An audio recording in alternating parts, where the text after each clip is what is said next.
a lot of people who had never really had an opportunity to tune in and to enjoy something as basic as moving well on their own 2 feet had a taste of that. After all, it was, a lot of them were because of the quote unquote Barefoot Ted character wanting to give it a try barefooted. Well, you know what? For a hell of a lot of people, that was the beginning of the ability to become a tried and true self-experimenter. And, if you're in that state, if you're in that place where you have enough confidence and enough willingness to believe that you may already have a lot of the tools in the toolkit ready to allow you to do the things that a human being's supposed to do, that's liberating, amigo. Rather than having an image of yourself as some kind of broken, dysfunctional, critter that needs all kinds of frigging devices to help him or her do whatever they're supposed to do. It was, at least for the first time, suggesting you might want to riff on the idea that you have all the things you need and don't add anything until you're certain you need it, and be careful and cautious about what you add. FC2O. From chaos to order. From chaos to order. Here we go. From chaos to order. From chaos to order. FC2O.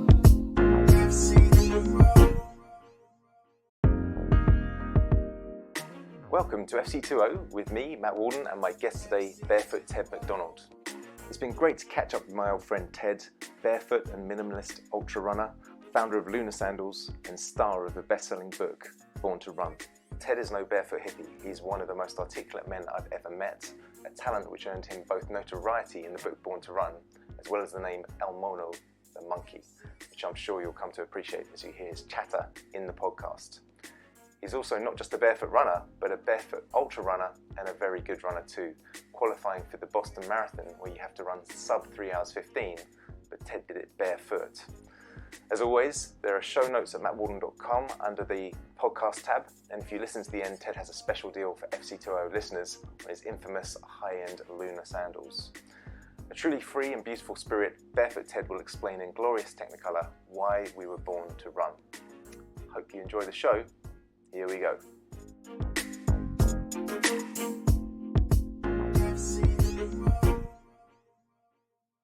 So welcome to FC2O with me, Matt Wallden, and my guest today, Barefoot Ted McDonald. Now, Ted, I've known you a few years now, and are you still known as Barefoot Ted, or is that something you've managed to escape now, that moniker? No, it's not, I feel no shame to be known as Barefoot Ted. It basically, you can't, if you get introduced as Barefoot Ted, basically people's expectations are pretty low. It's like, what kind of nutcase is going to be coming out here with that name? And half the time they're right and half the time they're wrong. But in the end, I've come to accept that name with some sense of pride, only because at this point in the history of the world, that crazy book, Born to Run, which is now the #1 selling book ever on the topic of running. Yeah, wow. Doesn't surprise me. Yeah, no, me neither. I mean, ultimately. But that gave me, that title, Barefoot Ted, gave me an audience to share some of my little insights into living. And at 55 years old now, I can say with great certainty, I've been paying attention to the adults and the adult world very clearly for at least 50 years, even before that. But now I can say from 5 years old to 55, I've been watching and wondering and half the time complaining, but now finally at 55, actually enjoying all the things I've learned up until now. Right. And I hope that I'm finally getting into a place where up until now, I've always said, we've been friends for quite a long time. I think it's almost 10 years, by the way, Matt. When I started coming to England, something like that. It's getting there. And early on, many people knew me because of Born to Run, because of the 5-finger shoes, which I was a proponent, still am a proponent of, and getting people to get back to the basics. Barefoot Ted isn't a bad name for a person who is telling stories like that, right? I mean, right. Somehow that barefoot so many times is associated with like ecology or simplicity or back to nature or whatever. And ultimately, yeah, I accept it. But my full name is Ted Edwin McDonald.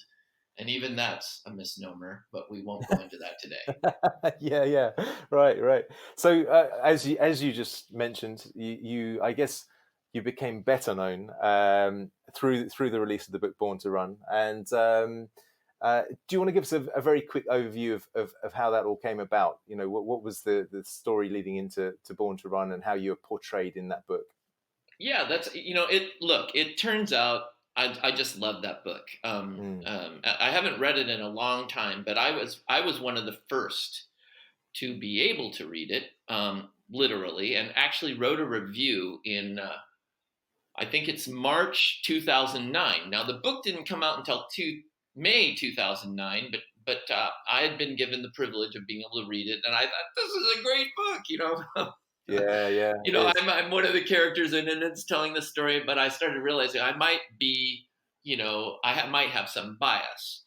Well, Mm. but the book really is about a story that happened 3 years before 2009 May, and Yeah. it's a story about a group of renegade runners, you could say, who found themselves all at the bottom of a canyon in 2006, first Sunday of March, getting ready to run a 50 or so mile ultramarathon race, um, with a small group of gringos and a small group of Raramuri or Tarahumara Native American runners who, Mm-hmm. are as a cohort among the greatest long distance mountain runners in the world. So we're down there in 2006, and the story that we experience, um, we all knew was, I mean, it was an epic It's epic. experience Yeah. I and was going to say epic epic. was the word that was on the tip of my tongue too.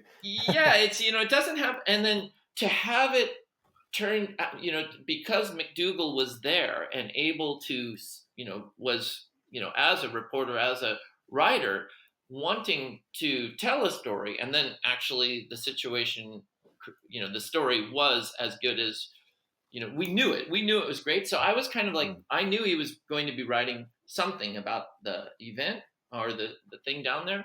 And after the event, it became like, wow, that was such a great event. How will he be able to turn this experience we just had into a story that other people will appreciate? I knew I appreciated it. Mm. And it took 3 years, for him to finally come out with the book in 2009. And when I read it, I have to say it was like, not only was he able to, use the narrative of the story, but he was able to really, in a way, be at the forefront and help jumpstart to even a greater audience a recognition of the roots of what it means to be a human being. And I Yeah. believe the ramifications of that have continued, going out. The five finger shoe was an example of that, Mm. reminding people, hey, your foot probably, if it were working functionally, was probably pretty well adapted for the world you live in now. And Yeah. then that Yeah. carried over into foodstuffs, and you've been hanging out with and aware of all these because of your background and what you were studying, and particularly with Yeah. Paul Chek and others. I mean, this has not been new, but what it became, and the story Born to Run really was able to get enough people Yeah. to have to make those logical steps in their own mind. Mm-hmm. And I think it turned out what happened. Well, a lot of people who had never really had an opportunity to tune in and to enjoy something as basic as moving well on their own 2 feet had a taste of that. After all, it was, a lot of them were because of the quote unquote Barefoot Ted character wanting to Mm. give it a try barefooted. Well, you know what? For a hell of a lot of people, that was the beginning of the ability to become a tried and true self experimenter. Yeah. And, Yeah. if you're in that state, if you're in that place where you have enough confidence and enough willingness to believe that you may already have a lot of the tools in the toolkit ready to allow you to do the things that a human being's supposed to do, that's liberating, amigo. That's Mm. Mm. rather than having an image of yourself as some kind of broken, dysfunctional, critter that needs all kinds of frigging devices to help him or her do whatever they're supposed to do. It was, at least for the first time, suggesting you might want to riff on the idea that you have all the things you need and don't add anything until you're certain you need it, and be careful and cautious about what you add, kind of Yeah, idea. yeah. So that's what I think that book did. And in the end, look, dude, at 55, I can tell you with great confidence, I am healthier, stronger, feel better. I have regenerated myself more, over the course of this now 15 years of being a self-experimenter and sort of ridding myself of some of the things that weren't benefiting me, foodstuffs, attitudes, concepts of exercise, and getting closer and closer to, finding, for me, for the solving the equation of Barefoot Ted, the best version of myself I've ever been able to operate. And damn, that says something. Yeah, it Because, does, doesn't it? I wouldn't have thought, there are times, I think, where I was almost willing in my 30s or whatever, the tired old story of, how you're going to age and what's going to happen and how things you're going to lose this ability and how things are going to get stiff and how you're going to need this for your foot and how you're going to need that, and on and on. And so much of that is mismatched diseases that don't need to be there, that if we just took the time to get a better understanding of how awesome we are in our default state when we're not poisoning ourselves or are moving poorly, well, like that. So that's the song I'm still singing. Awesome, because I remember you were out with us when you were celebrating your 50th birthday, and so you'd flown over to the UK to help us, go around some of the stores, because I shouldn't assume that people listening to the podcast will know my background, but I was involved in distributing the Vibram Five Finger shoes for 10 years. And so we flew Ted over a couple of times. I think you came over, didn't you? Was it 3 times, maybe 4 times? Three or four. I mean, I spent a lot of time in England, and I'll tell you, it's an awesome place. I love it there. And you were saying, I remember one of the sort of phrases that you had on your mind when you were here is that you were saying, if you want to make it to 100, you better be feeling good at 50. That's right.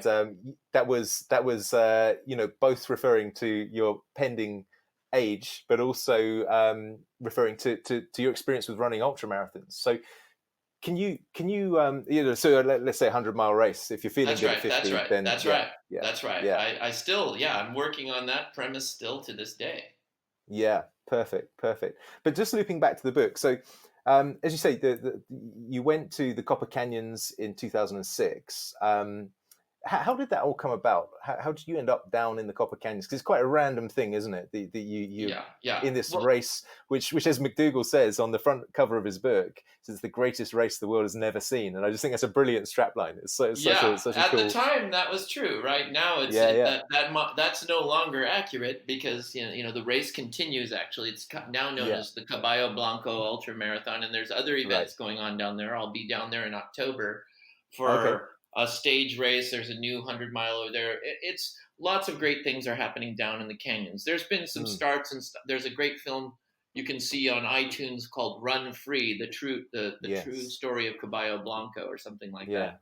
And that's a great film. That's a great film. But why was I down there in the first place? This is a great question. And it has everything to do with my own journey in trying to solve the riddle of running for myself, and also starting to riff on the idea of,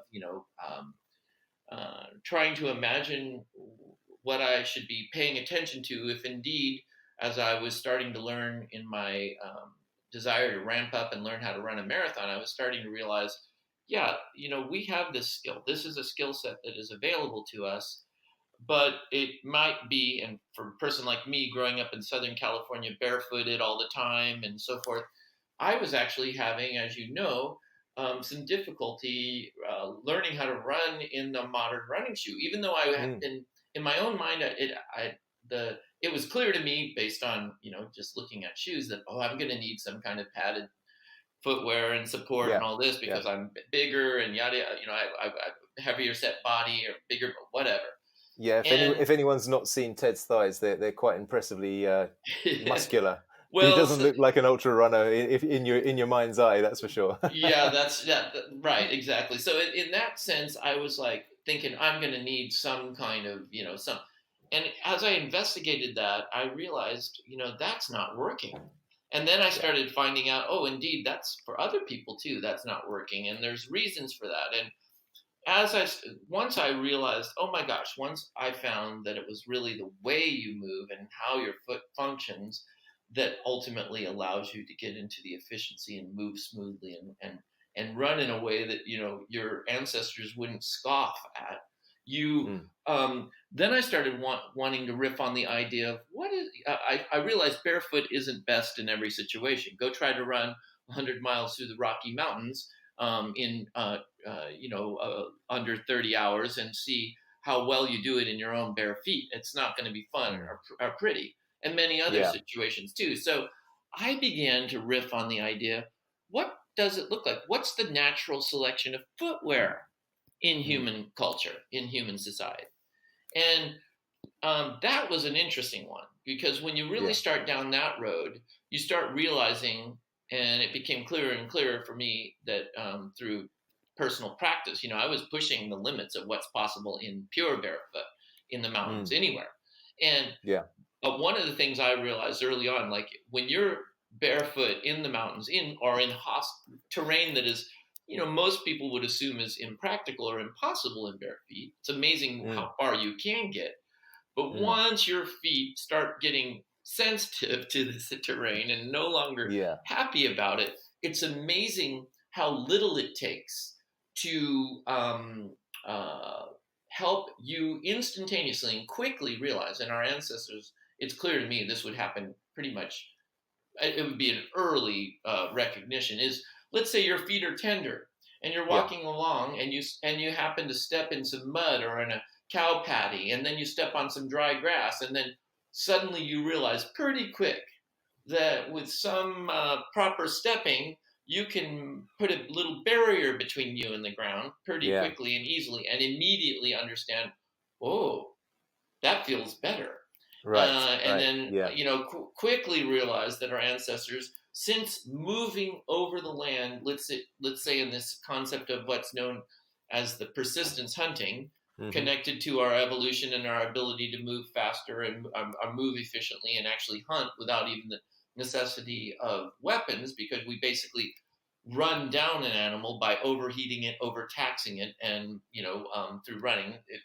Google persistence hunting to learn more about that. Yeah. Yeah. But you quickly learn that our first weapon is our own 2 feet and our ability to track.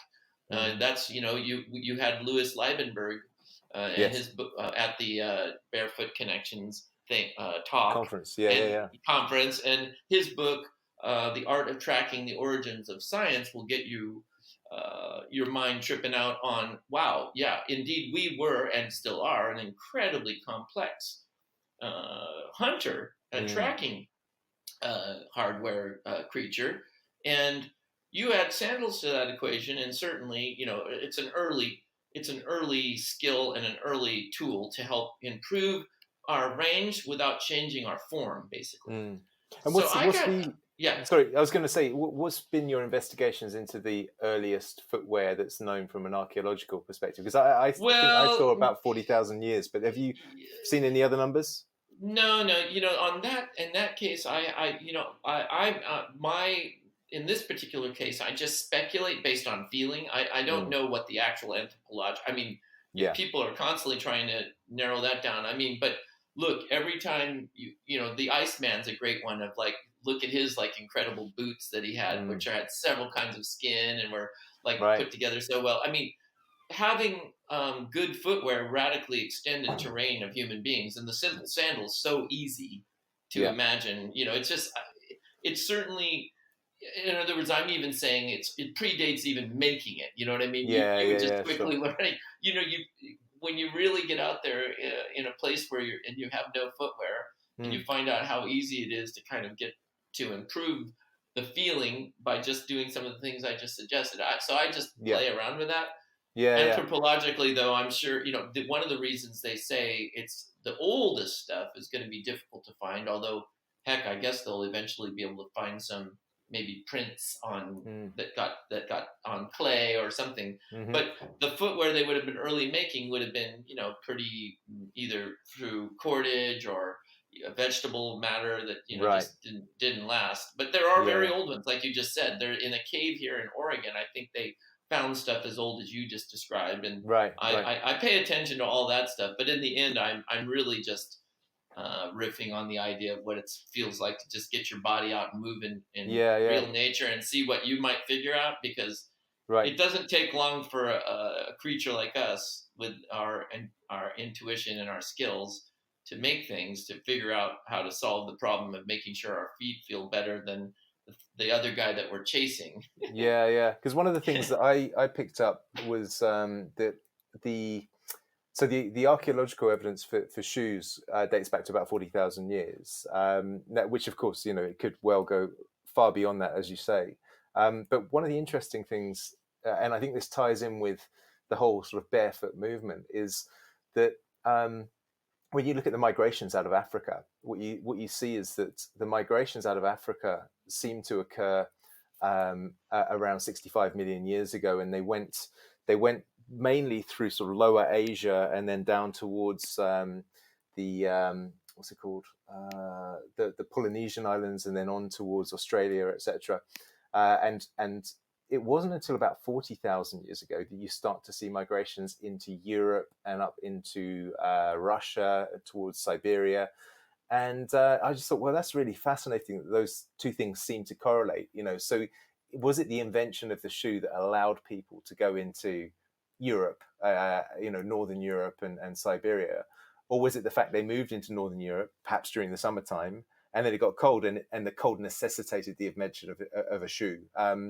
Because one of the things that certainly I used to see on the barefoot forums when I was frequenting those a bit more a few years back, was people almost sort of showing off their chilblains and their frostbite as kind of badges of honor, because they're still running barefoot in the snow. And I was thinking, well, that might be taking a little too far. But what's your thought there?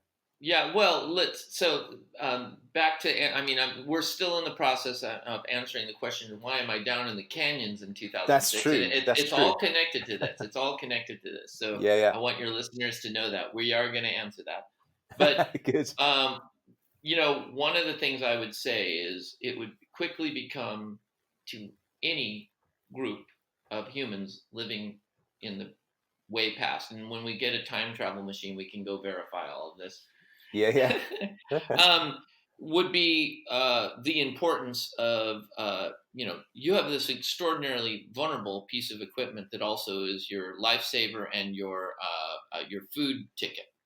And you're not going to F around with that too much. You're going to take care of it. I mean, it is robust. There's no doubt about that. But it's also instrumental in your success. So the care of and the precision with which you can move through and safely move through your terrain you would be getting rewarded your tribe or people or group would be being rewarded for people who were not reckless or stupid with their feet. For example, freezing them off their body would not be a good idea. And so you can't get reconstructive surgery back then so easily. So and you said numb feet are dumb feet, right? Yeah, numb feet are dumb feet. That's it. It's so true. It's a Barefoot Ted quote. That is indeed. So I'm down in the Copper Canyons because through my investigations of footwear and barefoot running and all this, I started really wanting to know, started thinking out loud and investigating, well, what groups of people are still doing epical kinds of things, and they're either bare feet or with what we now would call minimalist footwear or minimal footwear. And certainly the Tarahumara, the Raramuri people of northern Mexico, ended up becoming an easy group of people to glom onto because in the end, here they were, they'd been periodically famous in the American press for the entire 20th century. Early in the 20th century, people started becoming aware of these incredible runners down in the copper canyons of northern Mexico. All kinds of tales and stories about their endurance and stuff were being written about in accounts of people traveling down in that area. Then in the 1920s, you see some situations where some of the Tarahumara come out to do some different kinds of races and some kind of like invitational long distance races way beyond the marathon, 70, 80 miles and so forth. And that became, part of the popular press and mythology of the late 20s. Then you have cut to the 1990s, and 25 years ago, during a pretty severe drought down in the Copper Canyon areas, many of the famous, good runners from that region found it necessary to come out of the canyons, which is, the canyon lands down there are more extensive and deeper in many cases than the Grand Canyons in the United States. Wow. Come out of the canyons in order to basically save themselves. These people in these canyons are, and this is one of the reasons why their prowess in running is so great, is they are able to move all over from subtropical down at the bottom of the canyon to alpine at the top in some cases, and they move through the entire place. Now, what's great about their lifestyle is that if they have rain, then they have land and they know how to grow things. If they have rain, they can do everything. There's no problem. But during this drought, they didn't have rain, and people literally were starving. I mean, they're in the middle of nowhere, so it's not like they're being monitored and there's relatively small groups of people, but it hit them hard. And Manuel Luna, which we'll go into a little bit later, name, where my company Luna Sandals is named in honor of him. He was one of the fellows that came out in 1995 to come to the Copper Canyons, to come to Leadville, Colorado, to participate in the Leadville 100-mile endurance run, which was one of the oldest 100-mile runs in the world. And at that time, I think some people decide, hey, this would be a great way to get them to come out, help them. They can get some people can learn about the situation. They could get some monetary and help and whatever, and it worked. And Manuel Luna came, and a bunch of other runners from the canyons, and Manuel Luna came in fifth. Another guy wearing sandals came in first, and boy, that suddenly their name was on the map. And then the following year, 25 years ago, this August, they came again. And again, a Raramuri Tarahumara runner running in sandals won this 100-mile race. And so it really kind of like put a marker there and got people wondering about who are these people and so forth and so on. And then the kind of drought reduced, and during that time, though, Caballo Blanco, the character known as Caballo Blanco in the book Born to Run, met for the first time and got charmed by these people and ended up starting to go down there more and more. And so by cut to 2005, I'm investigating and looking, where are people in the world who are still, running barefoot or using footwear that has a tried and true old school tradition to it. And you couldn't help but see this was going to be the Tarahumara and the San people of South Africa. Were two that came right out of, you could quickly find out about, and both, I was interested in. Well, it turned out living in Los Angeles, California, Chihuahua isn't that far away in the end, at least as the crow flies. So I started reaching out, and I found, looking into how I might be able to get down there. That's when I found out this guy, Caballo Blanco, was trying to put on and calling gringos to come down to participate in a foot race, ultra marathon in their territory. And I thought, wow, And how on I'd earth love did to you do find that. that out? Was that on Google or was it in a magazine? Google. Google, No, great I God, it's was Google. great God is Google. I mean, I did tremendous amounts of research, and you can. It's even better today. But yeah, I was able to find all that out. I was communicating with Caballo, and I wasn't able to make it in 2005, although I was hoping to. And the stars aligned, and 2006, which as we mentioned, is the narrative in the book Born to Run, is talking about 2006 in the race. It turns out I was able to get down there along with, and most importantly, a bunch of other important people, including at the time the best ultra marathon runner in the United States at the time, a guy named Scott Jurek, along with a couple other young up and coming ultra marathon runners, along with a running coach, along with Christopher McDougall, the author and a person who's like investigating this angle about running and the history of it and minimalism even back then. Was And he yours working for truly. Runners World at the time? Was that a job Well, being he held was or post? he was writing. He wrote for all of the. Yeah, he wrote for Runner's World. He wrote for Men's Health. He wrote. He was, I think, mostly freelancing. Freelance. But in the end, I know he had already written about, and it was chiming well with my own investigations. I was already known. By 2004, I started a blog called Barefoot Ted's Adventures. And I was already starting to share this story about my own investigations, and it was back then. There weren't a lot of people telling this story, and so my blog was pretty popular, and I was keeping up to date with everything that was coming out, including in 2004, Daniel Lieberman, Harvard evolutionary biologist, had written an article called Born to Run, which basically went into the details of how he was working on a new way of describing one of the primary skill sets of human beings for success, happened to be the kind of running we're able to do, which is back to the persistence hunting, which is the ability to kind of go, not necessarily, we're not the fastest, but we with the right training, we can go the furthest. And if you can manipulate that skill set into chasing big animals in the heat of the day that get tired and get overheated, in between 18 and 28 miles in 2 to 5 hours. Well, if you can learn how to do that, you can feed 30 people for a month with one catch. Not too bad. That's called nutrient-dense food right there. Yeah. Amazing. So I was down in the canyons primarily because I wanted to investigate, see up close and personal, and indeed run with and get some sandals from these people known as the Tarahumara. And I was like, I did it. I made it.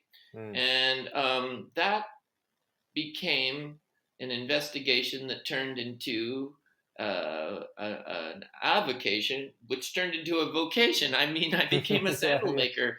Literally, I went down there, and at first, what I call it now is I like to think of particularly the latest generation, the cutting edge for Tarahumara footwear is basically a tire tread strapped to their foot with leather laces. And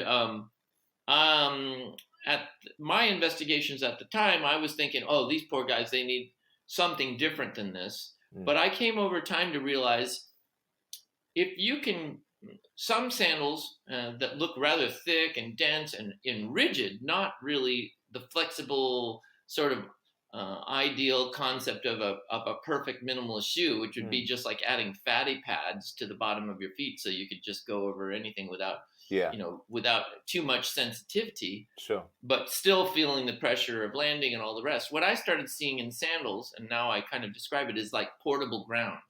Finding a way to bring a little piece of certainty that I can land on, but having it affixed to my foot in such a way that the least amount of change to the overall dynamics of what my foot's doing in real time, splaying, flexing, moving, cooling down, yada, yada. And indeed, I've continued to riff on that very basic, simple sandal design. And now I like to say the simplest solution that works the best is the best kind of. That's been an attitude I've had all along. The Occam's And I would have to razor type thing, say, yeah. yeah, exactly. And Mm. Luna Sandals continues to play. I mean, we're refining it and riffing on it and playing with it. But in the end, the basic concept is, how do you get a nice piece of portable ground I mean, like if you could run on hard packed sand a lot of the time, it's not a bad material to run on. Mm-hmm. It's pretty nice. Of course, there's all, in the end, the health of the foot. It turns out there's a little bit of everything. There's different tools in the toolkit, and that's what I like to say Luna Sandals. I back to my personal roots, which are in the surf and beach culture and skateboard culture that I was an early proponent of. Yeah. It's kind of like these are platforms, and surfers call all their different boards their quiver, like where they have all their different. Yes, yeah. And depending on the, now it turns out footwear, in a way, these are tools. Yeah. We're, living in the 21st century, we have access to all kinds of different opportunities to try and see what we might like. Luna's just is one of the, let's say, surfboard manufacturers. We like to say we're like surfers making surfboards, Yeah. We're embroiled in the process. We're going by feel, design, and access to materials, and we keep playing and riffing on that. And in the end, we're paying homage to the foot and also to that tradition of making good shit, that has soul to it. And so, no pun intended. That's been one of my funnest. That's been one of the most. That trip to the Copper Canyons changed my life, obviously, and it turns out, because of the book Born to Run, has now been able to achieve, the number of people that have been positively influenced by that is getting to be astronomical. And ultimately, the underlying story behind it all that we already mentioned was just getting people to once again to riff on the idea that, boy, the simplest thing might be the best. Just, letting the body get back to its basics and see how it operates in that space before all the accoutrements and additions and props that you need to add. That's a good place to get familiar with again. Yeah. And there's nothing simpler than just reconnecting with your own body if you have the time and the patience. For sure. Yeah. So you ended up down in the Copper Canyons, and Chris McDougall's there, and obviously you meet Manuel Luna, and I know you have an image of him actually crafting your first sandal, your first Warachi. That's right. But am I right in saying that at that time because you ran that race in Five Fingers, is that right? That's right. Yeah. I had one of the. So it had just been months before that I'd gotten. I'd written and ended up chatting with and convincing the Tony Post, the president of Vibram USA at the time, to send me a pair to test. And I was because I knew I was going to need something more than bare feet to do that. So yeah. Right. And so tell me about how, because I think you were quite instrumental also in opening Vibram's eyes to the fact that this wasn't just a sailing shoe, because that's really where they're at when you first spoke to them, wasn't it? Oh yeah, that's right. I mean, I think they were pretty much, I think Tony Post maybe at first thought, what am I supposed to do with a clown shoe like this? Yes, and then, and then what it became for me though, in the end, and I know you know this from past talking together, but I ended up writing a blog post about it. It was called Vibram Five Fingers Paradigm Shifting Trojan Horse. And I really thought that barefoot, at the time, I mean, I'm not quite as cynical, but in the sense it was like, you can't sell free. There was no telling people to take off their shoes. For most people, it's impractical, it's dirty, or there's, it seems dangerous, all the various things. If you live in a city, you probably don't want to walk around all the time bare feet in all the different places. And once I realized, though, what the Five Finger shoe really did was help people recognize that the awesomeness of what they already had through a purchase, and then actually, now at all these years later, those shoes still sell. People use them because they're good. There's many situations where it's very useful to have something, and that particular thing is finding a way to do what that shoe did, basically just give you some extra fatty pads on the bottom of your foot and some protection from abrasions and from hot and cold. Yeah. Well, not a bad, that was a pretty, nobody was able to make a shoe quite like that before the 21st century. I mean, in the past, the Japanese had tabi. Nobody ever bothered to make a glove shoe, though. Yeah, right. Except for as a joke, right? Yes, But exactly. when they finally did. But that really did end up becoming, and actually McDougall just described it to me the other day in such an interesting way. He's getting ready, Christopher McDougall, he's the author of Born to Run, Natural Born Heroes is another book of his, and he's getting ready to release another really interesting book that your listeners will definitely want to check out, called Running with Sherman. Right. And it's a book about a donkey that has been terribly abused. It's going to have to be put down. Somebody had kept a donkey. I don't know what exactly the situation is, but the thing had been basically in a stall, not moving for long enough to make it so that an animal, a horse like that, a donkey needs to move in order to digest properly, to get to be healthy, like practically any other living being.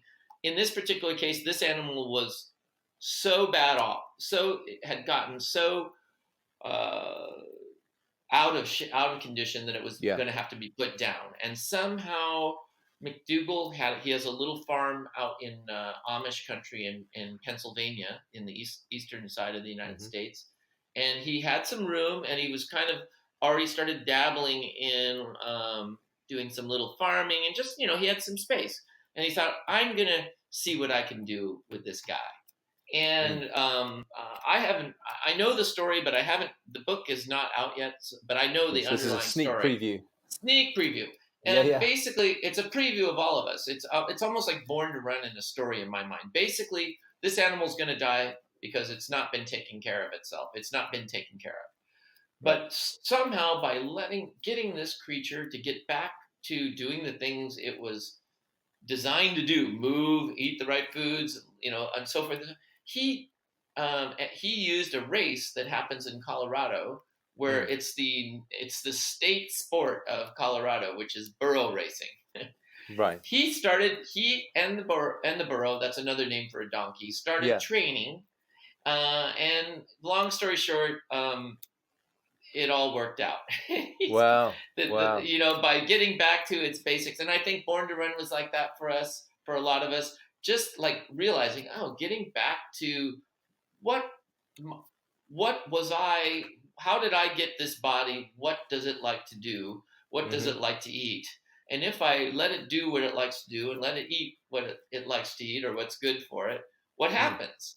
And it turns out, for most people who are bothering to make that experimentation on themselves or on any other living creature, they're going to find out that what it equals is vitality, health, and happiness when you allow the thing to do what it was designed, evolved to do. It's like that's what happens.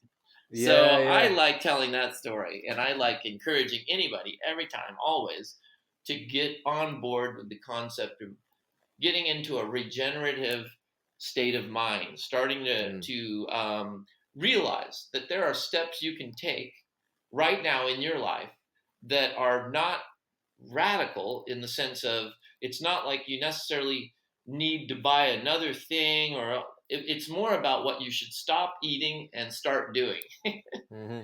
Something like that. Sure. Stop eating poison and stop not moving well. And I'll go more into that because I don't want to, one of the things I like to say, I think you'll appreciate this, but the way I say it now is like, too much we got into the idea that we just need to exercise more. And I want to say this.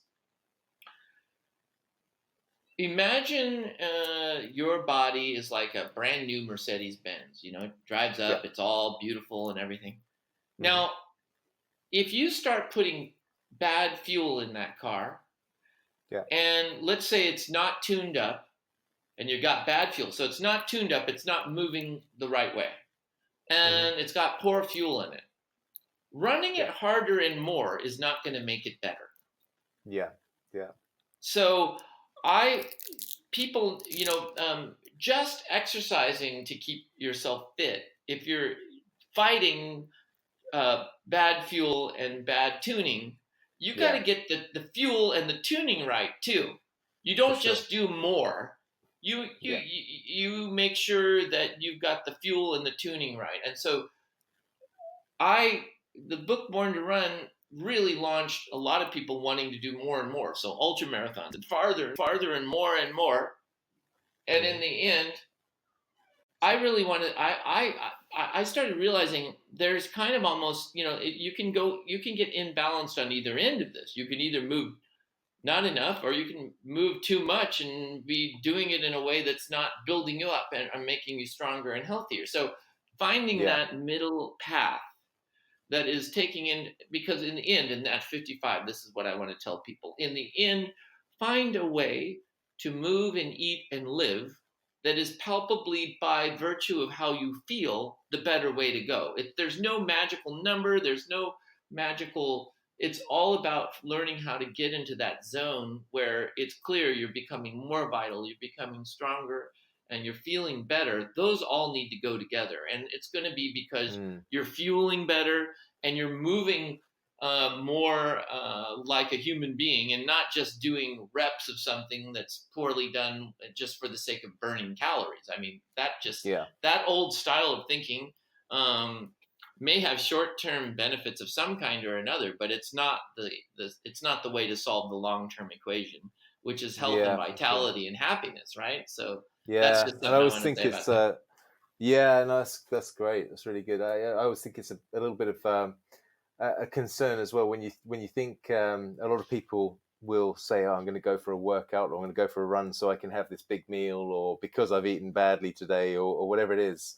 And you just think I understand where they're coming from, because I think we've all experienced that train of thought at some point. But when you think of it from an environmental perspective, the idea that I'm going to eat more calories so I can burn more calories, it's just like, no, we want to be taking in the relevant amount of calories and moving, as you say, in a way that supports human health and function. And I think one of the things that I'm pretty sure we've talked about before, because I remember you coming on one of my primal lifestyle boot camps, and do you remember camping out? And Oh I yeah. was talking to the group about the idea of biomechanical attractors. So the idea that there's a certain number of movement types and rest positions and sleep positions Oh that yeah. could be termed kind of homeostatic or attractors. And when you're looking at movement, of course, then human gait is the strongest attractor. It's the thing that we've done the most of throughout our evolutionary history. And Dan Lieberman, who you mentioned earlier from Harvard, he says that in fact running gait has had the biggest influence on our biomechanics. Wow. And so if we're not running, and yet that's the thing that's kind of shaped us. And I know some people can't run, so I'm not saying that not trying to be too purist about it, but if you're able to and get yourself to a position where you can run, then that's got to be very, very healthy for you on multiple levels. Now, what's your experience been of the benefits of running to the extent that you have? Right. Well, so early on, when I started realizing, from the book Born to Run, many people remember that the reason why I was kind of like, my 40th birthday was coming up. It was on the horizon, and I had made a commitment to myself that I wanted to see if I could at least try to do a marathon by the time I was 40. Yeah. And I was having some bad luck, and then because of some of the things I started discovering and started experimenting with, I started realizing, whoa, this is going to be possible. And then it became possible, and it turned out for me, it was going to barefootedness and learning how to run barefooted, and the technique that I was able to tune back into really, really started like wondrously for me, helping me make huge gains in, and actually realize not only is a marathon possible, and it turned out in my case in bare feet, growing up in California and mastering this technique, which is extremely light on the feet and not pounding at all, really. Yeah. But I started realizing, and then started getting fascinated by, like I said, the natural selection of footwear in human culture, but also this skill of running. If indeed it was being suggested this is one of our evolutionary hallmarks. Yeah. Well, then indeed there will be people all over the world who have been doing this, and indeed that's what I started finding. And then, oh, indeed, living cultures, as I discovered. And then, of course, I'm a human being too, so maybe I can do this. So I started wanting to find out, what are those limitations? How far can I go? What is it? And so how far did you go? How far did you go barefoot? What was the furthest distance you ran barefoot? The furthest I've ever run barefoot was, I did a 100-miler road. It was called the Route 66 100-miler back in 2008. Wow. And I ran the first 80 miles barefooted, and then got off course. It's a long story. Got off course and ended up wearing my 5 fingers to finish it off. But if everything had gone well, this was running on old tarmac in Oklahoma. Right. And then indeed other friends, my friend and actually ambassador for Luna Sandals, Andrew Snope, who's going to run the Spartathlon this year in Luna Sandals. Okay. He this year set the world record for distance barefoot in 24 hours, 133 miles. So, wow. In the end, so he's finding his, he's pushing and extending that realm, that region. Mm-hmm. But for me, back in the day, I started wanting to see how far I can go, and I've run many 100-mile trail races, and I'm planning on going and running the Leadville 100 again this year. I'll wear sandals. I've done it in 5 fingers. I've done it in sandals a few times.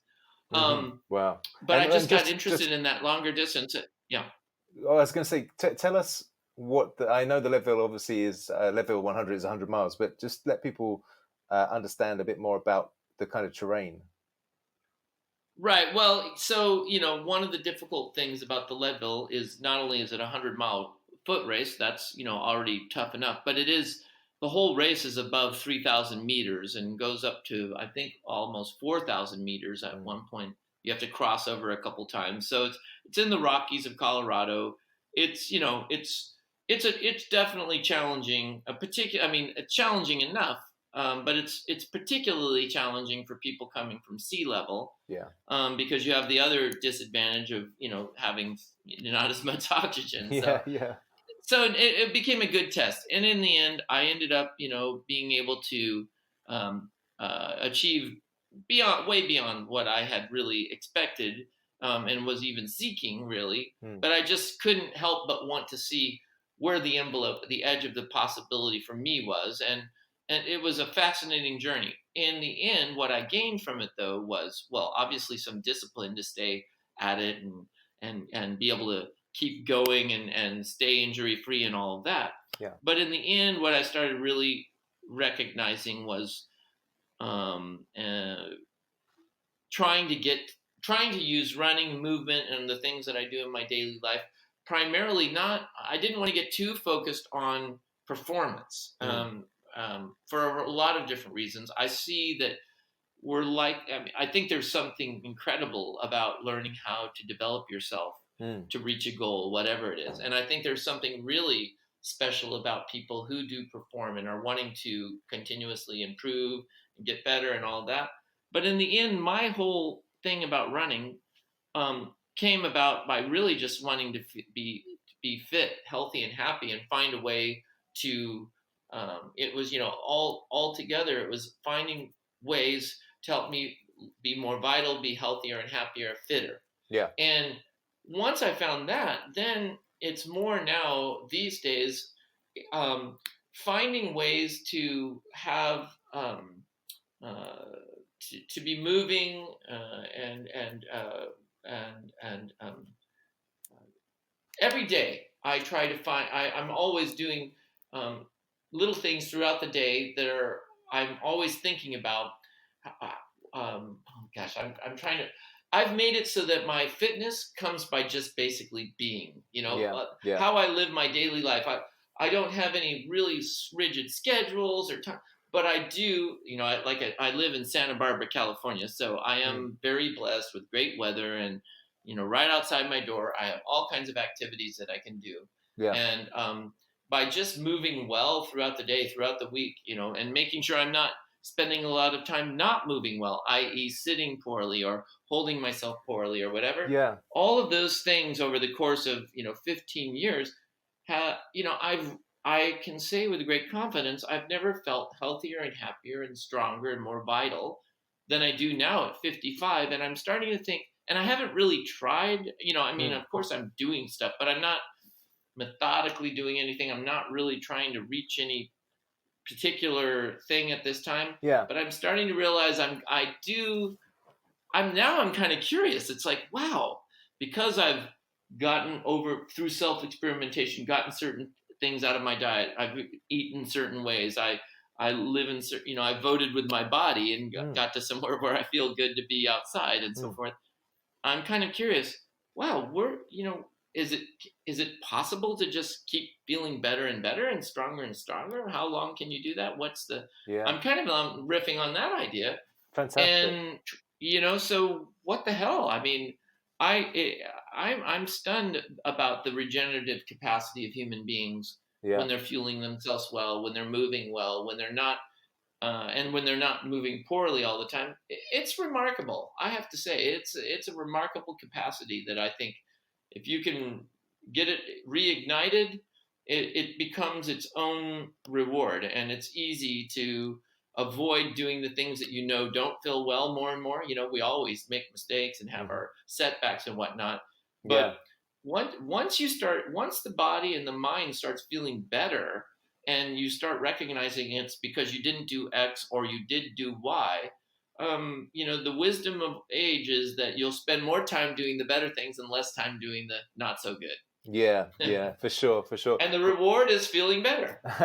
Exactly. Well, I remember when you were last here, you were talking about the idea of the minimal effective dose, and you were talking about, I think you said something like, I think a mile or a mile and a half is just about the minimal effective dose for me to keep my fitness levels at a level where you could, if you needed to, just go out and run a marathon or whatever you wanted to put your mind to. But I wanted to bring that up because I can imagine some listeners might be thinking, well, this guy's just a freak. He can run 100 miles. I couldn't even think about running 10K, or a marathon or whatever.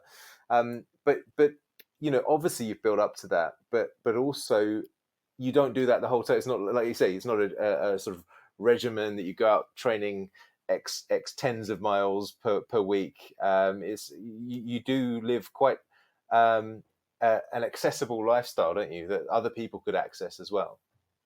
Yeah, I think so. I mean, on some level, that was my goal, because in the end, these days I'm quite busy. I have my company Luna Sandals. Yeah. I'm playing a role in it all the time.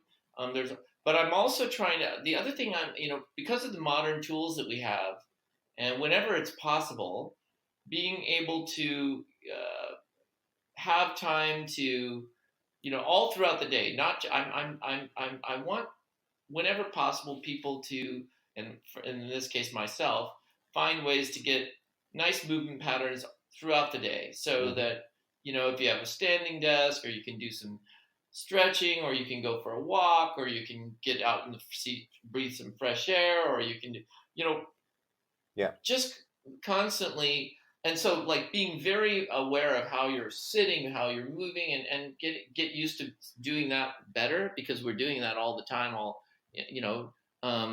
That's been sort of a strategy for me. And then trying to find the playfulness and the adventuresomeness that comes with having an open-ended, not sure where you're going to go, how far you're going to go, it's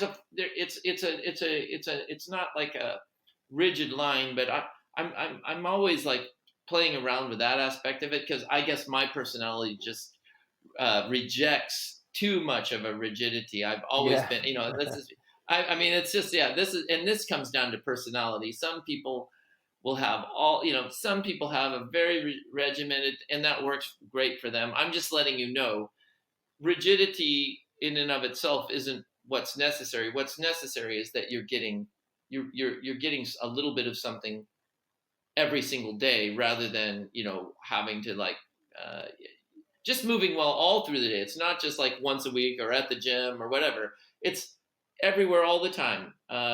Learning how to move and feel better in what you're doing and how you're doing it. Well, the better you do that, the better you are. It's basic, but what I can say with great confidence at 55, practicing it for 15 years, as best as I know how, it has its rewards. It's well worth the effort. And in the end, it's more effortless than it is effortful. Yeah. Okay. So what you mentioned the Leadville 100. Leading into that, will you be doing some serious training runs? Are you going to create any kind of schedule, or you'll just go with the flow and just gently up the duration run? That's a good question. It's coming very quickly. Yeah. But I started training for it the same time last year. I started June 23rd, and that is not the way you're supposed to be doing it. But I have this base of daily movements, and I go hiking in the mountains a lot. I run on the beach. I pull a rickshaw. I have various other kinds of sports that I'm doing one way or another, and activities nearly every day. I've got actually some guys trying to create a TV show called The Work.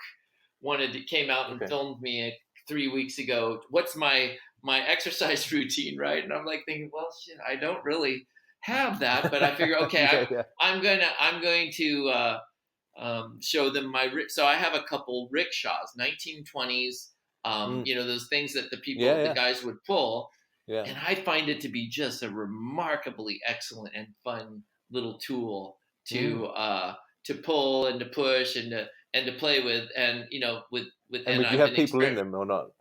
Well, I've done that too, and then I've created a hip belt so I can run with my hands free. Right. I ride a high wheel bicycle, a penny farthing. That's a whole other thing. I have a machine that it's called an aqua skipper. It's a human powered hydrofoiling machine that I can ride across the top of the water. I sometimes go surfing. I body surf. I've taken on. I did some training with Laird Hamilton and learned how to do this thing where me and a couple guys here locally go out in about 15 feet of water with a kettlebell and drop it down. Constant playing. Yeah, that's amazing. Like that. Yeah, amazing that you mentioned Laird Hamilton, because my first guest on the podcast was Mark Sisson, who also knows Laird and Gabriella, his wife. And that's right. Of course, I've got Paul Check on the podcast coming up, and he also is friends with Laird. So the three of you, Laird's the connects the dots there. That's amazing. Well, yeah, I think actually the funny thing there is Laird has he has a place in Malibu that he's been doing his training method over there, and it turns out it got influenced. He uses the hot and the cold along with water stuff, and he's part of a book club, and they've read Born to Run, they read Natural Born Heroes, they read John Durant's book called The Paleo Manifesto, and in that book, John talks about hot and cold stuff. And the reason he does is because I spent 10 years experimenting with that in Seattle and had told him a lot about it and how it had benefited me. And indeed, I really gained a lot. When I couldn't have sunshine, the hot and the cold of sauna culture in Seattle was extremely useful for me. And I learned a lot from it. So, there's a lot of interconnections there. And I'm stoked to see that there are, indeed it goes beyond. We're all riffing on in a similar vein. Yeah, amazing stuff. Fantastic. So look, one of the stories that I know is told in Born to Run and that we didn't touch on yet is this idea of these Kangoo jumps, which and is that all told? Sort of true to life, as true as it happened. Yeah. So, do you want to explain about that? Yeah. So Kango jumps. So back to when I was back to wanting to really like I'm 40 years is on the horizon. I want to master this marathon. I started researching, and I like to say it's like Spinal Tap, the movie Spinal Yeah. Tap, where Yeah. they have their amplifiers made with an 11 on it so they can Yeah. go to Yeah. 11 That's it. the full power. I thought, okay, it's 21st century now. There must be some totally awesome new technology that will help me deal with the quote unquote impact that I need to deal with because I'm, heavier, yada, yada, bigger legged, whatever. So I started doing my research and I found a couple different things. One was some kind of almost like a stilts that had springs in it. And the other was this thing called Kango jumps that had like leaf spring built on the bottom of a boot. Yeah. And I saw it and I just thought that has got to be it. And they were touting it as the lowest impact and all this stuff. And now what I discovered is that I could get about an hour in running. And then I would just reach the point where I couldn't go anymore, not because I didn't have enough juice. Yeah. I had plenty of energy still, but the building pain in my back and in my feet, and it just began to become intolerable. Right. And I just wondered what kind of painkillers, what is it that these guys are doing? And then when I saw these I started thinking, okay, I probably just need more padding. Yeah. And I'd already had the best you could get basically in the running shoe world at the time, 15 years ago, which was all about padding. Yeah. And these Kango jumps were like going to be it. So I was so stoked. They were quite expensive. I finally got them. The newest version that they'd just come out with came from Switzerland. I put them on. Now, I think they could be fun in their own right. I'm sure there's some I love all kinds of tools. I'm not like a Luddite. Yeah. But here's what I'm going to tell you. Instead of an hour, I was thinking I was going to double my running time, because they were so great. But instead of an hour, it was 15 minutes later that I was feeling all these. And it was such a conundrum. And it really got me literally starting to want to go, from 11 to 0. Right. And that's been the story of my life. I'm a learner that way. I like to test out the extremes and then start tuning in to find the perfect dosage. And in everything, it's like that dosage, finding the least amount that works the best in anything is a great place to find, it's good to find the dosage. What is it that you need? And in the end, there's so many variables in it. There's some fundamentals, just being a human being and all the rest and gravity and yada, yada. But the fact of the matter is the way people will solve the equation for themselves may not be the same as mine, but being able to be tuned in enough to how you feel and how is it working for you, and being able to stick to it to get good data for yourself. This is it's one of the privileges of being alive is that we get to experiment and we get to find a better way, and it turns out we are rewarded for those journeys, those experiments. We gain a mastery, or we begin to gain a mastery over understanding of ourselves, and in the end, we're always evolving and changing ourselves. So being able to being able to enjoy the process, particularly when you're not getting misfed data. Look, so many aspects of health and fitness have been, junk science and mass merchandising. And it hasn't been, we didn't know any better, basically, or we were told by very legitimate authorities that this would be the better way to go. And many, many times, unfortunately, and now we're cynical and have to become self-experimenters, the advice we were given was not being given by people who had spent eons practicing whatever it was. It was new and ultimately, in many cases, ineffective. I remember at one stage during my Five Fingers journey, we spent some time with a marketing company, and they were developing a marketing plan for us. And one of the things that they came up with as a kind of strapline was that it's about the journey, not the destination. And that's really what you're describing, I think, there in many ways, is that, Totally. it's okay, we can have these goals, but the journey is what informs us as to how to reach those goals, and it's learning on the job, as it were, and adapting as we go.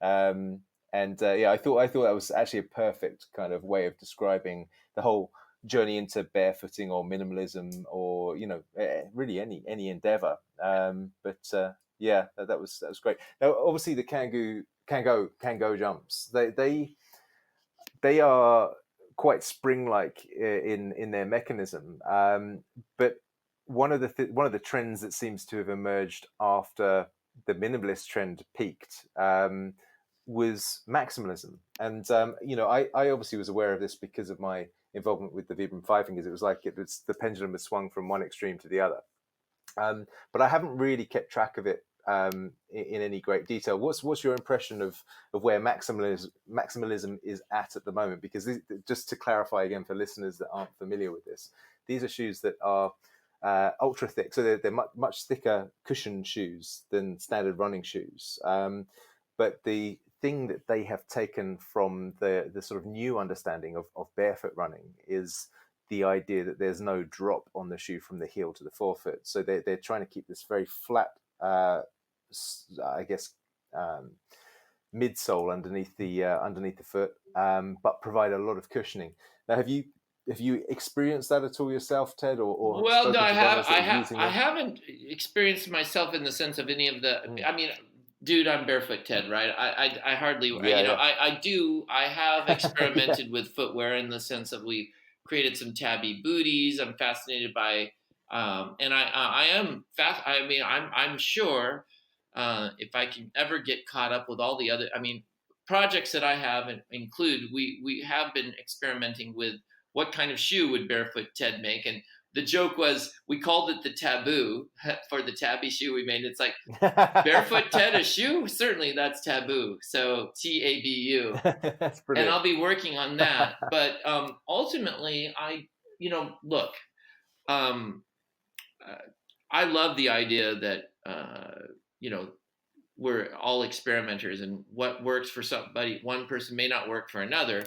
I think certainly these bigger, cushionier shoes, one thing they're not, or at least would get me concerned, is if they're trying to suggest that they're fixing your foot to do something it couldn't do. I think it's more along the lines of the people who, in the longer runs in the mountains, and particularly when you're shooting down hills and doing all these kind of things, it became clear to me that, it's hard to do that within the time frame that you have to do it, and not be just getting, it's hard to run light after you've been running for 20 hours or more. Yeah, it's hard to be light. And I could see ultimately, apparently, and indeed Luna Sandals even has thicker sandals. We have one called the Mono Gordo.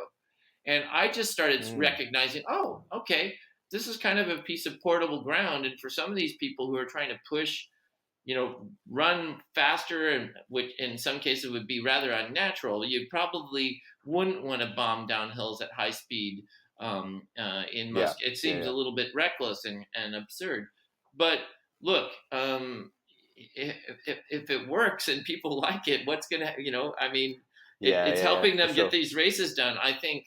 So, I don't really have any, I'm not like so shocked and terrified that such a thing exists, or that there's I think it's way better than trying to train people to think that they've got to have this, or there's some kind of like giant arch and pointed toe. And anytime you're effing with the foot, you might be effing around with biomechanics that are more subtle than you understand.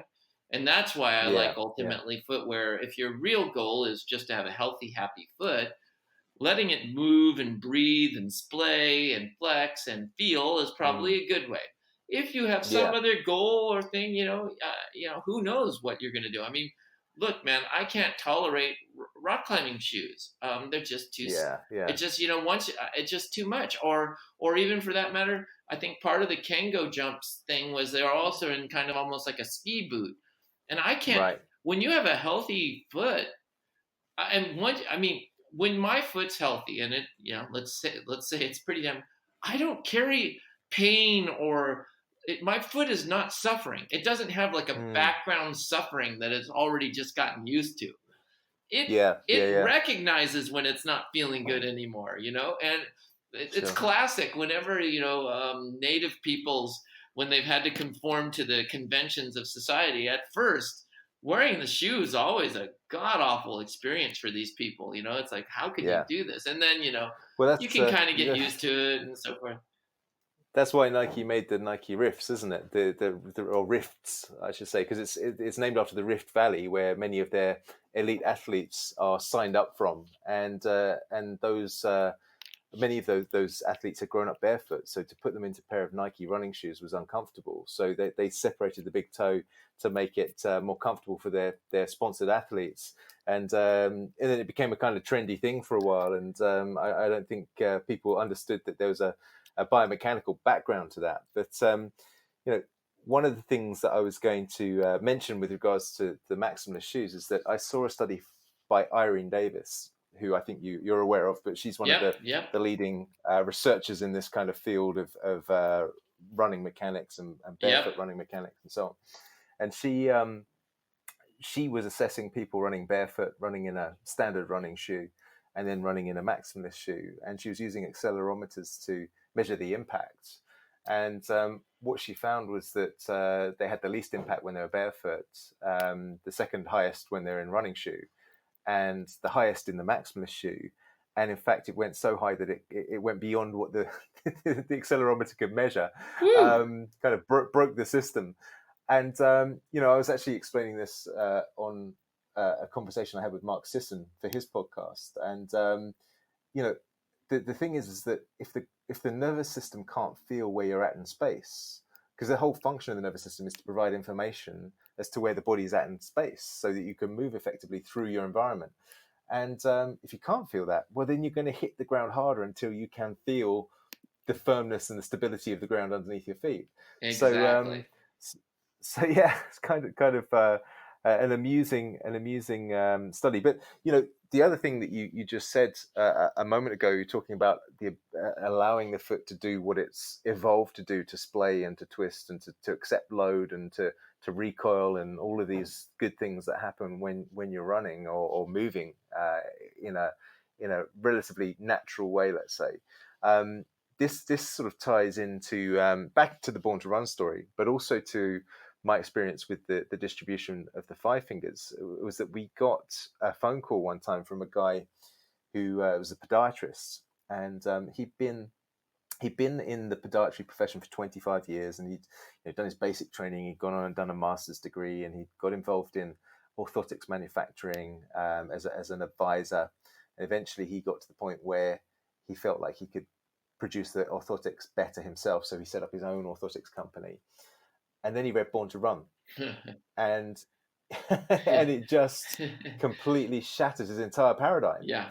And he was brave enough to say, you know what, I'm going to do this N=1 thing that you've just been describing. I'm going to experiment with this on myself. And he went completely barefoot for 3 months. Like, he didn't wear a shoe at all to work, out to dinner, to the shops. He actually got in the local newspaper because he got thrown out of their supermarket, Tesco's, for being barefoot in the store. Oh dear. Yeah.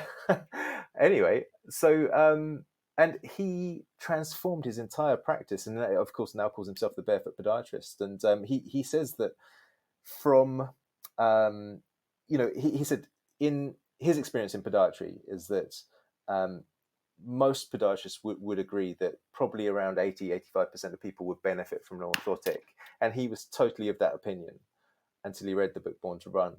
But he said now that figure has inverted, and in fact he said it may even be that it's higher the number of people that can go barefoot, because exactly as you just described, when you allow the foot to do what it's evolved to do, and of course you've got to do that with some degree of sensibility and awareness, but it just, he says, there's always going to be medical cases, people with rheumatoid arthritis or with certain medical conditions, diabetes for example, where they do need specific supports or cushions or whatever, but he said he thinks it's actually closer to 90-95% of people will completely rehabilitate if they can go barefoot, or as close to barefoot as they can effectively adopt.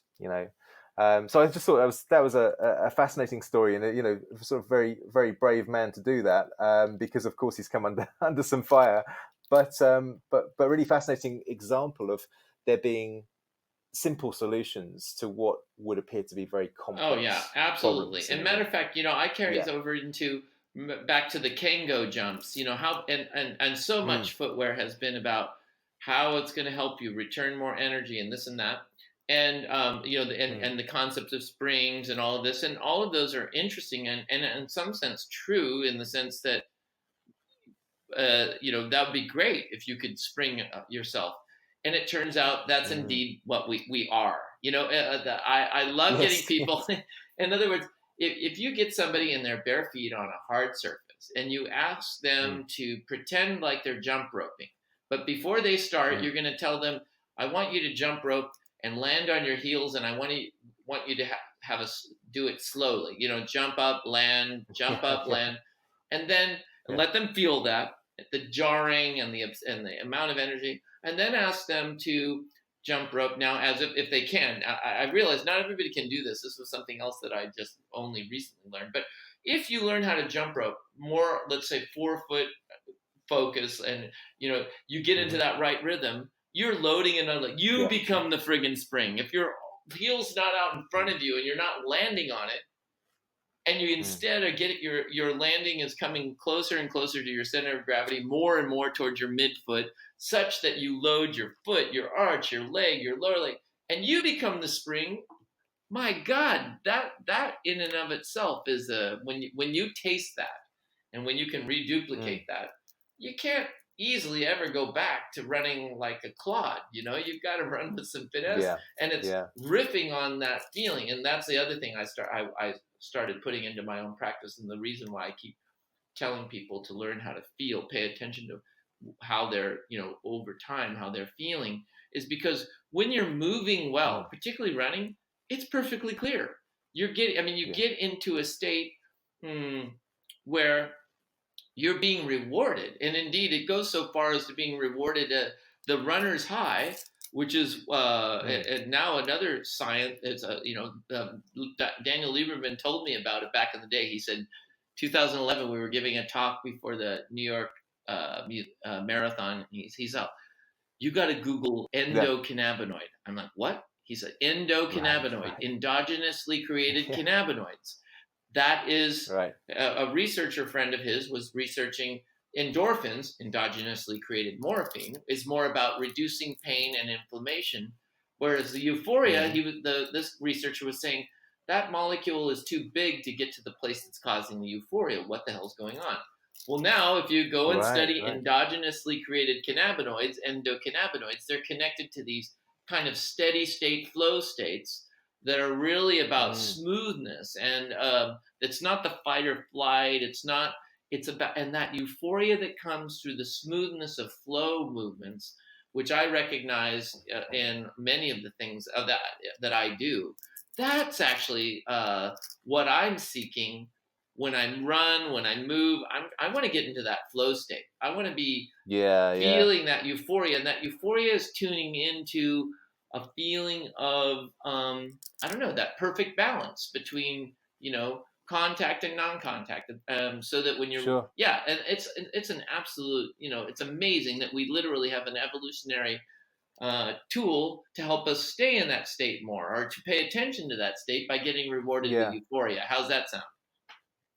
That's amazing, isn't it? And I think it ties in with so many different areas. You know, I know that the guys at Run and Become in London, and That's the whole right. Sri Chinmoy sort of approach to running. And of course, the name Run and Become is the name of their shop, but it's part of their philosophy, and it's this idea of reaching a transcendent state whilst running and getting into that zone or the sense of flow. And one of the things that struck me about that is that, of course, when you're in that sense of flow, then the brainwave state is down somewhere between your alpha brainwave state and your theta brainwave state. So it's in a kind of meditative state, and so interesting enough, that's around the sort of 7.8 hertz range. So that's kind of waves per second is hertz. So that if you're reading an electrical chart off of the brain, so an EEG, then you would see it's fluxing about 7.8 times per second. And that's the exact resonance of the planet, the Schumann resonance, Oh, right? right. So Yeah, so yeah.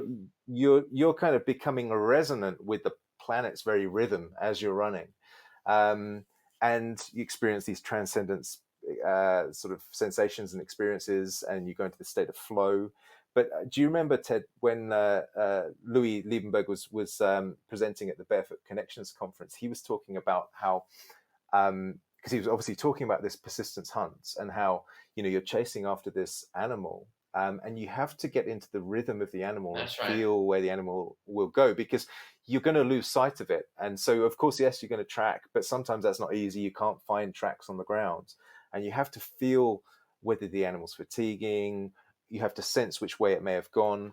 But he says that, you know, when you look into getting into this kind of meditative state, and what allows you to get into that state is rhythm, Yep. breathing, and intent concentration. So, you know, he was talking about how, you know, different tribes, different indigenous people from all around the world use those things. It might be the rhythm of a drum, it might be bouncing up and down, but normally there'll be a rhythm involved. There'll often be breathing, rhythmic breathing, and there'll be perhaps something to focus on, like a fire. But in this case, in the persistence hunt case, you are focusing on the prey and on your intent to you know, hunt them down.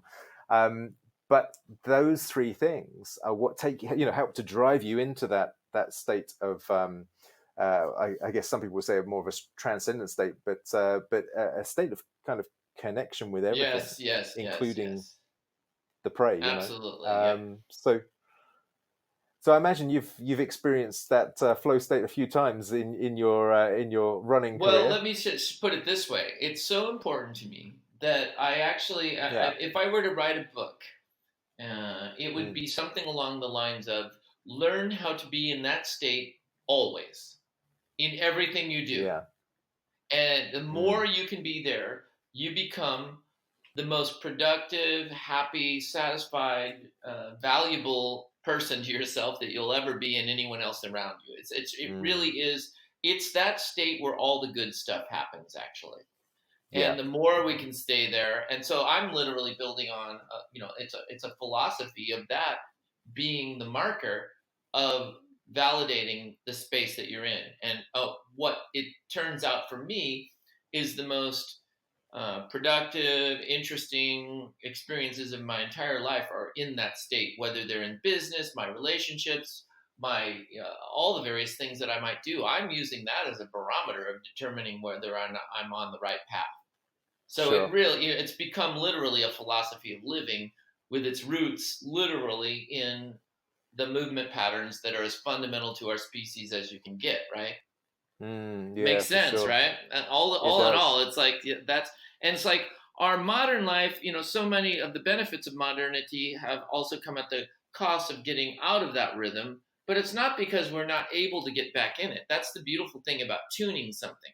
Mm. Once you get it's the tuning comes and it instantaneously is affecting every cell and microbe in your body all Mm. at one time.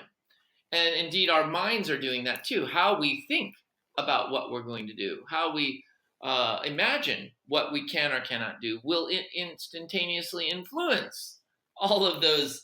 Literally, every cell in our body is going to be influenced by how our mind's thinking in one way or another. So, therefore, it ends up becoming extremely important, it Yeah. seems, if our goal is to be healthy and happy, to pay Mm. attention to these things and try to stay in those states as much as possible and learn how we can do it for ourselves and learn from others who have done it and sort of see where we can resonate with what they're describing and what what we can do.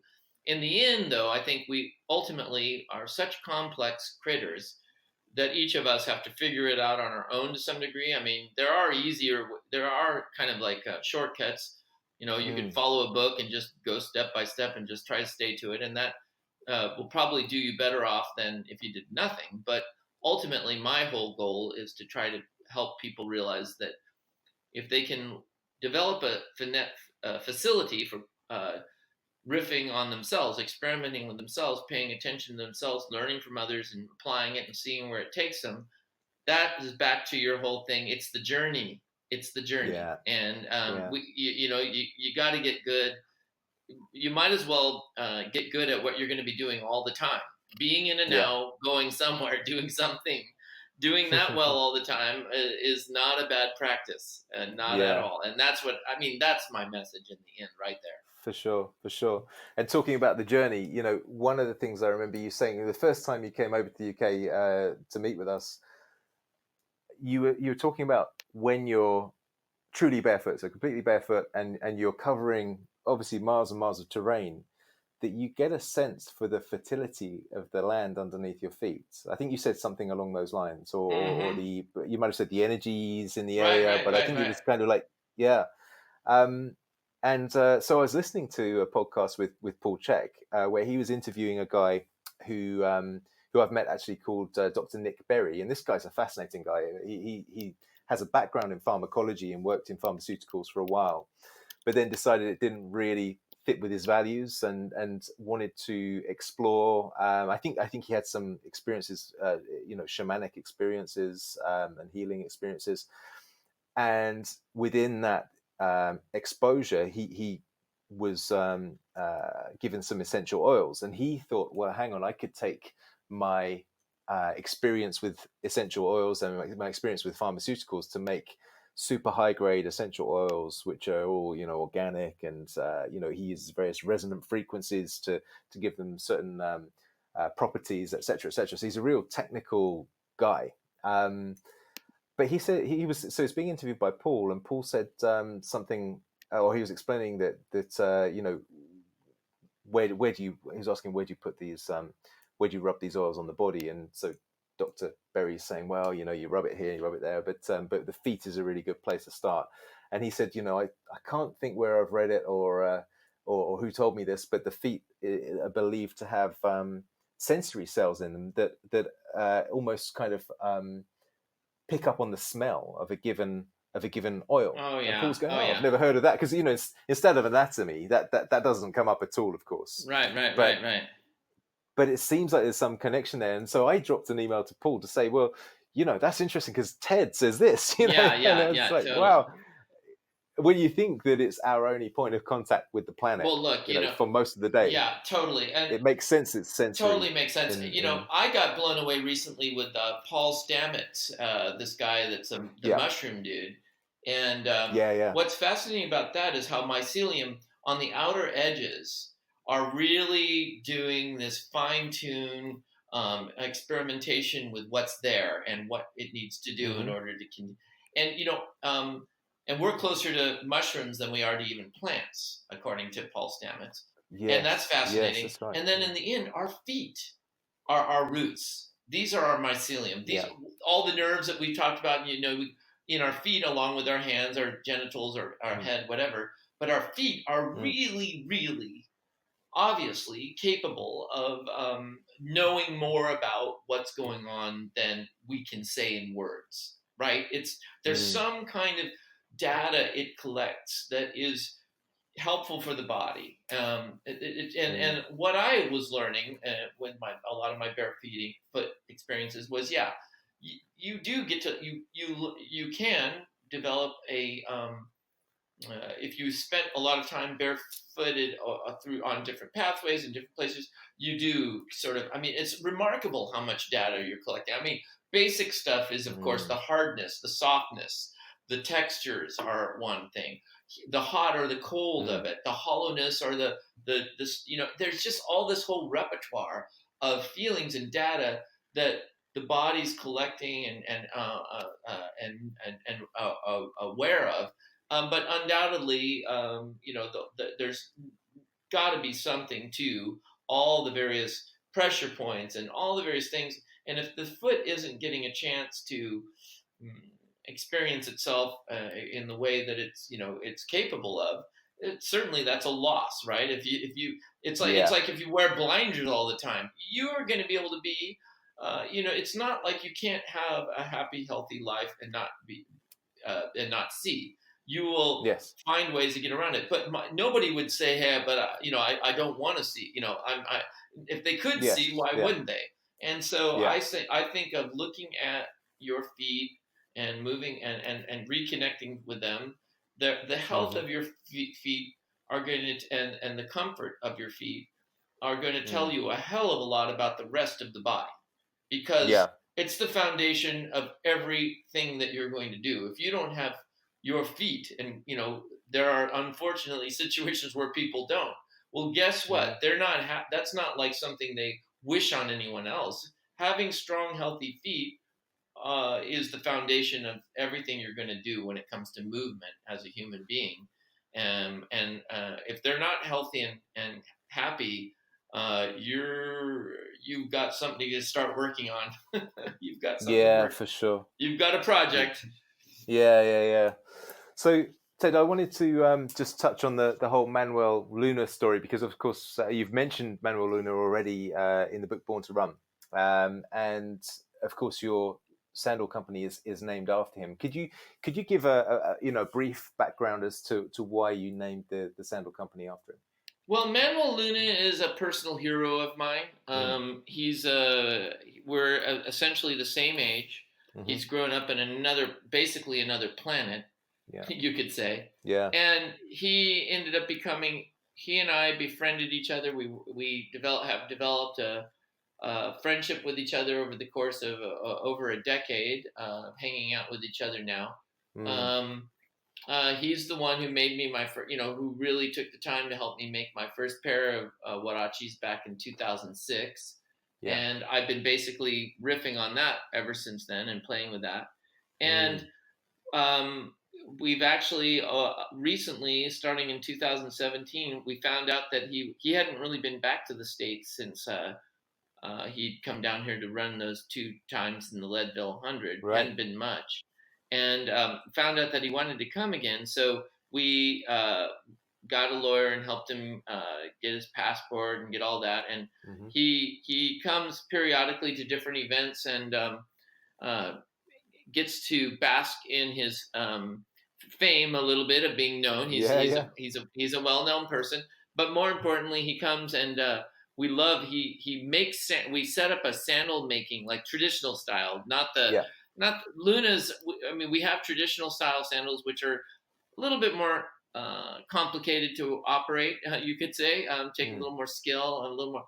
But I think there's something to be said about learning how to take basically a flat piece of material and a leather lace and learn how to tie it on your foot in such a way that you can actually go and do run a trail race with and do it in a pair of footwear that's quite an old style. Yeah, and he yeah. comes and he does that, and I think he's able to make in about a day the cash money he needs for almost a year's worth of stuff that he does down in the canyons, because in the end he's got quite a bit of property and he's quite a good farmer, and as long as it's raining, that part's all great. What he doesn't have are money that he needed for, like, his daughter. They have a cell phone now, and they needed a solar panel, and they need you can't trade. It's hard to trade stuff for stuff like that. So early on, people would say, "Hey, what are you doing for Manuel Luna?" And it's like this automatic assumption that people who are not living in the modern world suddenly need a lot of help. It turns out they do. If there's a drought and you have no food, you got to feed people. But the Tarahumara, these traditional living Native Americans down there, they're living that way because they're proud of how they're able to live. They have a living culture. They have their own lands and their own. They have the magic to be able to turn water and sunlight into food and children. The basic thing. It's like wow. Whoa. Who'd have thought? Who'd have thought? It's like, wow, it's pretty awesome, because I can't do that. Putting that all into perspective is, in the end, who's helping whom. I think in the end, treating everybody as equals and giving people opportunities and hanging out with cool people. That's what, and celebrating with other people that you trust and love. That's Yeah. kind of the kind of relationships that are on equal footing, and nobody's really better off than anyone else if they're being fed and happy and healthy. And I always realized there was always that dilemma of like, who do you give? What do you give to whom for what? Like, have you ever studied the people who win the lotteries? It's sometimes when you start getting something out of nothing, a lot of it ends up being just sometimes as big of a burden as if you have nothing. I mean, it's a weird contrast there. Yeah, That yeah, all yeah.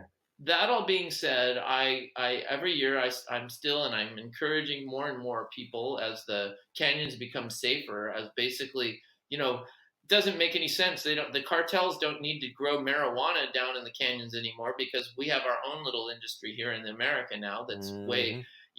and then the opium poppies, they're not, it's easier to make fentanyl out of wheat in Tijuana than have to go down. So the ne'er-do-wells are leaving the canyons more and more. That Right. had been a problem. The border between two gangs runs along the Sinaloan and the Chihuahua border, which happens to run through the area where Manuel Luna lives, Right. and that's Right. kind of like petering out. The Hmm. next wave of benefit for all of the people is ecotourism, and getting more people to go down to just see the wonder and the Mm. beauty of such a huge and beautiful natural landscape. So I'll be down there in October. Coppercanyons.com has this friend of mine down there. It's vetted, a lot of connections. Mm. Is doing basically a package deal where you basically fly to wherever, Chihuahua, and Yeah. then the whole vacation from there is paid for in one price. And Mm. there's a stage race, there's a 100-miler, there's a marathon, all down in near Urique, where the Caballo Blanco races, which I go to it's the first Sunday of March every year. Right. I mean, it's just, yeah. So my relationship with Manuel Luna is a relationship with, my hero, which is a relationship Mm. with his people, which is a Yeah. building and long-term relationship with giving opportunities and opening up equal respect Mm. and communication and connection with a whole group of people that used to be as far away as you could possibly be and still live in the modern world. They're still far away, but there's more and more opportunities to go and meet with them. And believe me, they are absolutely to be respected for who you are, to have people recognize you for who you are, and respect Mm. you for that. It's everybody can benefit and enjoys that happening to them. And Manuel Luna is certainly one of them. Him Yeah. and his sons. He's just such a sweetheart guy. Mm. And he's had many tragedies. He's lost a son to murder. His wife was recently killed, struck by lightning while they were Oh working up my on God. one of their higher pieces of property. Yeah. Oh wow. But still, he's an amazing character. So Soldiering through. yeah, Yeah. that's my story. Yeah, soldiering Yeah. through. And yeah, we do support a little. It's called the Manuel Luna Education Fund. Mm. One of the things it's a private fund that we use to sort of give scholarship money and also help with some schools, Tarahumara schools. They have their own needs out there, but that's I'm looking forward to continuing to play my small role in Mm. sending good energy down there, getting people to visit down there, and some of Yeah. the other things we do. So that's my story Fantastic. on that. Yeah, that's great. And so the Lunar Sandals company itself, one of the key tenets of that also is minimalism in terms of what the sandals are actually made from, isn't it? So I remember you That's true. you Yeah, that's first right. explaining the sort of lace system and all this kind of stuff. So can you just briefly explain that? Well, yeah. So lunasandals.com is the website where you can see Mm. all the different sandals. But basically, looking for the simplest solution that works the best. It turns out that kind of design has popped up all over the world, as you can imagine. And the Tarahumara, they're one of the groups that are still using them in their daily life, called the Warachi or an Akarachi to them. But we've, it really is about, it's a kind of a style, and that really gets it down to, one strap over the top of the foot, one strap around the back of the heel, one strap on from the other side, and then adjustable at every angle. And our newest sandals, called the Luna Winged Edition, they have these wings that one continuous strap of material goes through on each side, and ultimately the hands connected to the brain that's connected to the foot can actually get those all adjusted in such a way that they're just like perfect, and then slip on and offable. And that's how I've improved, let's say, and made for modern people a footwear that's slip on and offable, because of the way, tying something to your foot is great, and learning that skill I highly recommend, but it's very impractical if you're in a situation where you're trying to get things on and off. And so we've just riffed on that design. And I think if you look at what we make today, 10 years plus later, of continuously making sandals and evolving them and reaching a world audience, I think we're just getting to the place where we can say, yep, we're experts in this field now. Yeah, fantastic. And one of those models is called the Mono. And I mentioned it, I did a kind of preview podcast just to let people know what was coming up in the forthcoming episodes. And I mentioned that we would be having you on, and I started to I think I said something about you being, what was it? I can't remember how I brought it up, but I said, that I mentioned the monkey thing. Oh, right, I said right. He's a a bit of a monkey or something. That's right, And I said, but I'll let him explain that to you. So go on, just briefly tell the story behind that. Right. Well, so in the end, many people in the book Born to Run, you'll learn about it too. My spirit animal, quote unquote, is El Mono Hablador, the speaking monkey. Okay, and the Mono sandal, Mono is one way to say monkey in Spanish, and so it just turns out it's a great little word that also has the word moon in it, and we're Luna sandals. Moon is in monkey, or in Mono, and we constantly riffing on the fun of that. That when and then we played around when Manuel's making me my first pair of huaraches. I'm barefooted, sitting next to him holding a banana, so the banana looks like a moon, and on it goes. So yeah, right. We've had a lot of fun. Yeah, we've had a lot of fun riffing on the monkey concept. And then I have this straight line. I have what's called the simian crease on my hand, which is a straight line rather than a kind of a separate.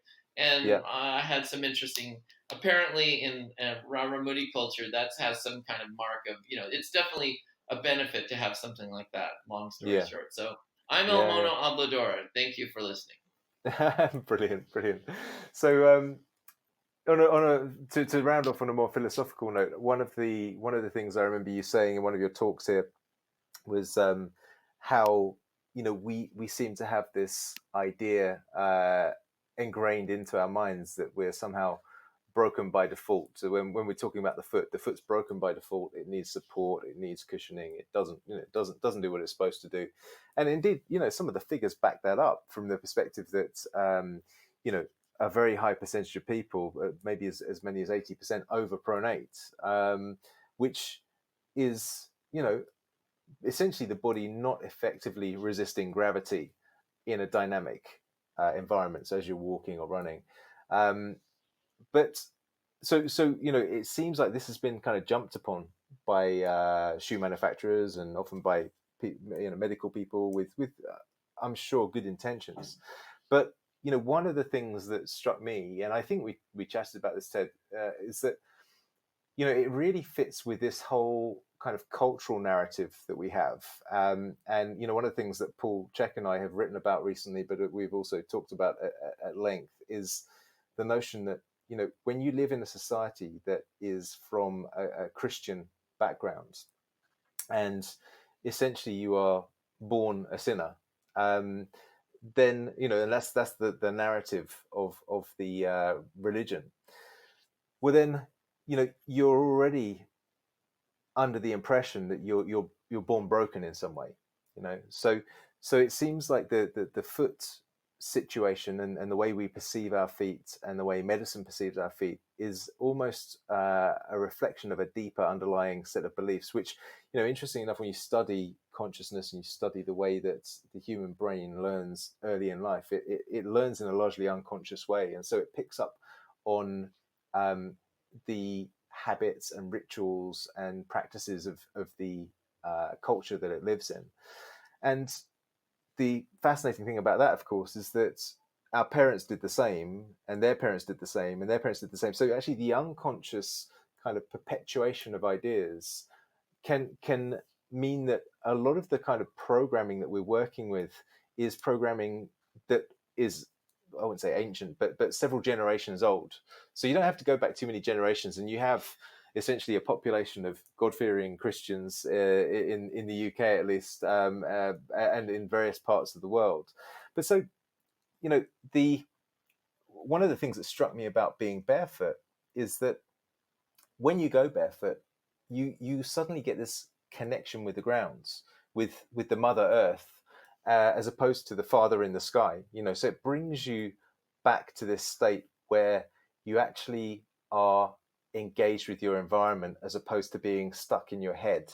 And I think one of the big challenges in the modern day, as Eckhart Tolle likes to talk about, is that we're constantly exploring off into the future in our minds and going back to the past in our minds, and we're very rarely present. But one of the things that being barefoot does is it brings you into the present by default. You have to be conscious and aware and paying attention. You can't be drifting off and worrying about the emails that need to be sent or the bills that need to be paid. You have to be present there in the moment. And I think that the value of that to our current society is not to be underestimated.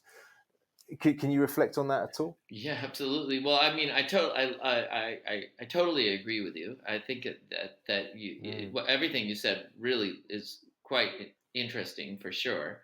And indeed, I find that there is so many religions and sacred practices involved. Taking your shoes off anyway before you enter, before you this. And so there's that element of it.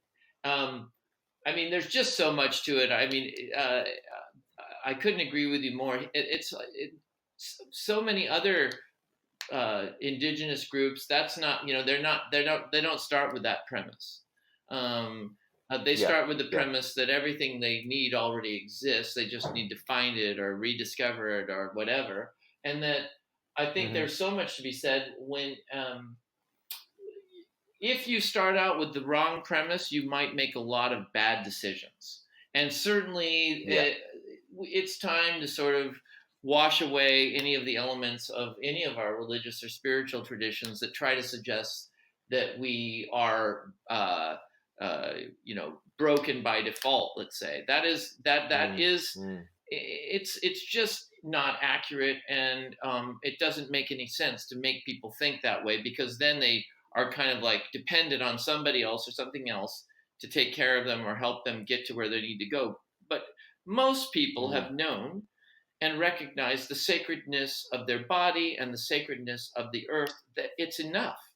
And tuning into that more. And I think that's, that's another aspect of it all, is realizing that we in a sense, being alive in a body on a planet at any moment, recognizing as sacred, as a beautiful, sacred, amazing it's even more supernatural than supernatural in a way thing that we are. And being in that mindset and riffing on that for a while will absolutely change the decisions you make in any now you happen to be in, right? If you're in a now and your premise is that you're broken and you're terrible and you'll probably make decisions that are not particularly we wouldn't vote for from being in the perspective out of that. So playing, being, and the idea of spending more time in the now and getting more comfortable with being there. And bare feet are a great tool. You go move around in your bare feet in nature, you will be connected and you will be there. And if you're not, you'll get a happy reminder of why you should be there. And that's such a beautiful analog of how life really is. Be there now. Yeah. Be there now Yeah. and get good at doing that, and you are set for eternity. Don't be there, well, you're going to be in your head, just like you said. And that could be good, that could be bad, but that can get bad real fast. When you go down that road, probably you don't want to stay there long. So come on back, take your feet off, take Yeah. a deep breath, and go get some sunshine and wind in your face. And you're probably going to be a better off camper than if you do just about anything else. Absolutely, absolutely. And it strikes me also that, when you're running barefoot or in minimalist shoes, that it turns the run into something that, with that presence that's required, it turns it into something that's not just a musculoskeletal and a cardiorespiratory workout, but a workout for the nervous system. It's a game in paying attention and concentration, and so it's very much like a sport, more so than traditional road running in a pair of cushioned shoes, Totally. because you have to be paying attention, and if you lose attention for just a split second, just like in a sport, it can be enough to lose the game. And in that instance, you might lose the run by treading on a stone, treading on a root, not spotting a rock that you're going to stub your toe on, that kind of Oh, thing. totally. Totally. Matter of fact, if you go to barefootted.com, there's a photo of me running on this little wooden beam near my house, where all these broken rocks that I love to run on barefoot or move over barefoot. It's like getting into that state where every footfall is almost like a chess move, but the amazing, when you get into the zone, the amazing ease at which you can get into that once you're in that flow state, the amazing ease of which you can make these decisions in real time by just being there. That's I mean, that's one of my favorite training things, is running over broken rocks. That'll get you very tuned, very, very tuned. And if you do it well, it's just like there's no better. I'm going to go do that when we're done talking today, actually. Excellent, excellent. So it just really comes back to, that being present is essentially giving you getting you into that sense of the joy of running for running's sake, or moving for moving's sake. And again, it comes back to this thing about it being the journey. It's the actual joy of the journey, rather than, I think in our culture, we're so focused on results, so focused on times, on distances. Can you run this far? Can you run it in this time?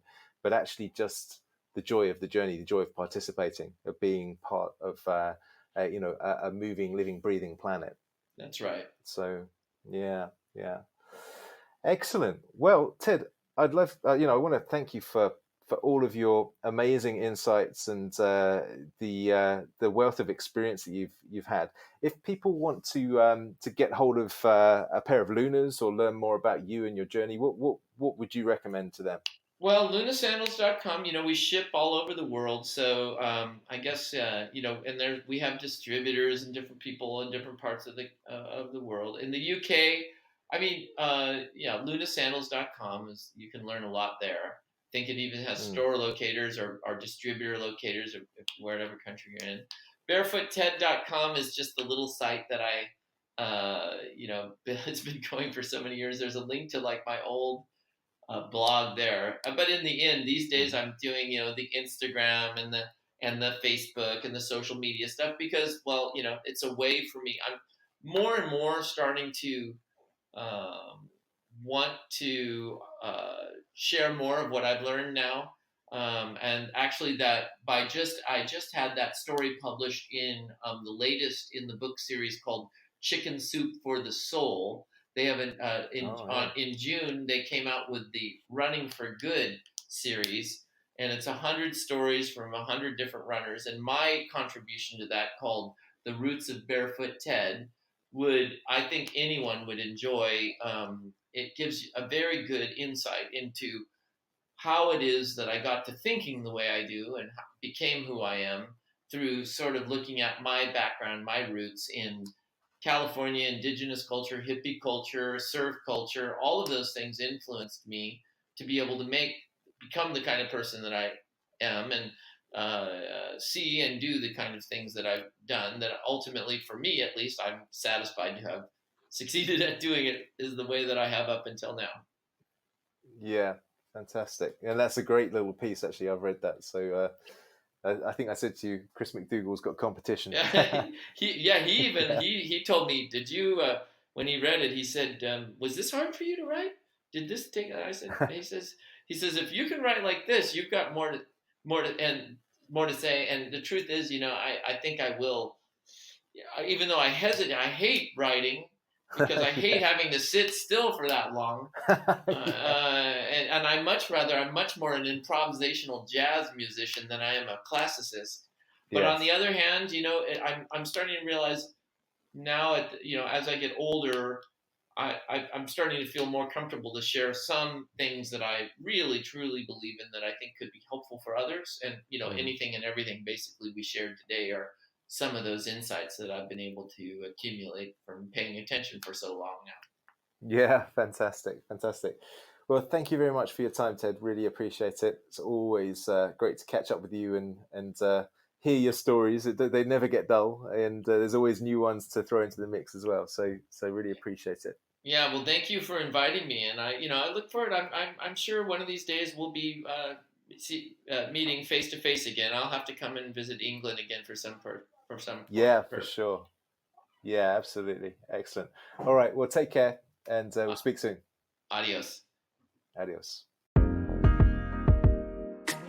Thank you for listening to FC2O. If you enjoyed that and found it useful, please do feel free to share it with your friends, colleagues, and loved ones. If you'd like to learn more about Barefoot Ted's adventures, you can read or listen to the book Born to Run from Amazon or Audible, or you can visit lunasandals.com. If you'd like to get hold of a pair of your very own piece of portable ground, as Ted describes them, then you can enter the code FC2O15, that's FC2O as in the letter, 1515 as in the numerals, at checkout to give you 15% off until the end of July 2019. Now, if you're listening to this podcast after that date, please just use FC2O, which will give you 10% off the normal retail price. Thanks very much for listening. We'll look forward to seeing you next time.